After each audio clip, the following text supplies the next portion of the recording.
টানা বৃষ্টির সাথে ঝড়ো হাওয়া নাকাল রাজধানীবাসী। তৈরি হওয়া জলাবদ্ধতা আরও বাড়িয়েছে ভোগান্তি। গণপরিবহন পেতে পড়তে হচ্ছে বিপাকে। সকালে জলাবদ্ধতা না থাকলেও বৃষ্টির দাপট বাড়লে পানিতে তলিয়ে যায় রাজধানীর বেশ কিছু সড়ক। পানিবন্দী হয়ে পড়েন মিরপুর, মোহাম্মদপুর, তালতলা, মগবাজার সহ বিভিন্ন এলাকার বাসিন্দারা। রাস্তা পার হওয়ার জন্য আমি শুধু রিক্সা উঠলাম, জলাবদ্ধতার কারণে যে প্রচুর পানি দেখা যায়। আপনি দেখেন দুই পাশে প্রচুর পানি, মানুষের চলাচল কষ্ট, ভোগান্তি। প্রায় জায়গাতে পানি জমে আছে, রিক্সা দিয়ে চলাফেরা করতে পারছি না। রিক্সা অনেক সময় দেখা গেছে অতিরিক্ত ভাড়া চাইছে। রাস্তাঘাটে এত পানি, কোথাও তো চলাফেরা করতে পারতেছি না। ঝড়ো বাতাসে কোথাও কোথাও গাছের ডাল ভেঙে সড়কে পড়েছে।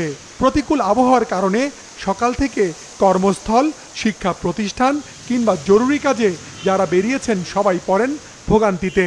ঝড়ের মধ্যে আসলে অফিসে যাওয়াটা একটা খুব কষ্টকর, বাইরে বেরোনোটা খুব কষ্টকর। রাস্তাঘাট তলায় গেছে, এখন কোনো যা চালাইতে পারি না। মেন রাস্তায় তাই বাধ্যতামূলক উঠে আইছি আমরা। বৃষ্টির কারণে রাস্তাঘাট ভাঙা, গাড়ি চালানো যাচ্ছে না। বৃষ্টিতে জমা পানি দ্রুত অপসারণে কাজ করছে ঢাকার ২ সিটি কর্পোরেশনের কুইক রেসপন্স টিম।